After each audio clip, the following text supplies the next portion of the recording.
What's the general idea behind the game D&D? The general idea is you and your friends can tell a story together and you can play a game collaboratively. One person can run it and everyone else can play as characters, and you can kind of do whatever you want with it. It's super open-ended. How and why is it fun? It's really fun because you can truly do anything with it. Like, you can take it any direction. A lot of games like to promise a lot of freedom and then they can't really deliver. But because D&D is so collaborative and open-ended, like you can do truly anything with it. It's a really open-ended game.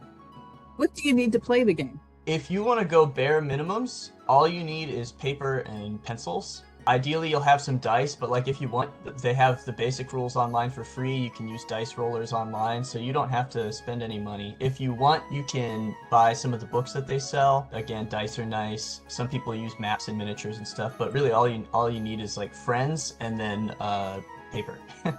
What's the ideal number of people to play one round of D&D? You can play with as few as 3 people or as many as like 7, 8, 9, but I'd say the sweet spot is probably 5 or 6 people, 1 GM, and 4 or 5 players. You're a game master. What's your role during the game? So as a game master, I kind of do anything that the players don't. They each get one character that they control, but game masters are in charge of setting up the world and obstacles, enemies, allies, people, places, that sort of thing. You and your brother wrote a book. How did that happen? We started writing it for ourselves, and we were hoping to get like a big bundle of notes done for novel writing month in November, and we did not finish it in 1 month. And it kind of grew into this giant monster, and we got very, very lucky and got in contact with our publisher, with Jeff Ashworth, who was interested in the manuscript, and it kind of evolved from there. But it didn't even start as a book. It just kind of started as a folder of like different notes and stuff. Okay, so tell me a little bit about proactive role-playing and what that is. So proactive role-playing is basically just the idea that when you're playing a game like Dungeons & Dragons or another tabletop game, that the players have kind of part of the driving force of the proactivity of where the story goes. Because sometimes in these games it's really easy for the game master to really kind of steer the direction, but a lot of the fun of these games is that everyone kind of gets to collaboratively tell a story. So proactive role-playing is just kind of like some practices people can employ to have a better time kind of collaboratively telling their stories. Where are some places teens can play D&D?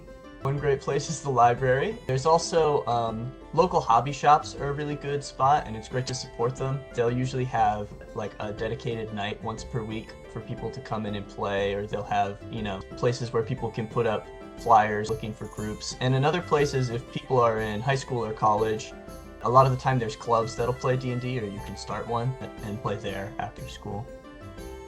How can people get a copy of your book? Hopefully, a bookstore near you carries it. Usually, some of the big ones will have at least 1 copy, but if not, then it's available on Amazon or other online vendors. I think you can order it from like Target and stuff at this point. It's at Joann Fabrics, but ideally a bookstore if it's near you. If not, there's always Amazon.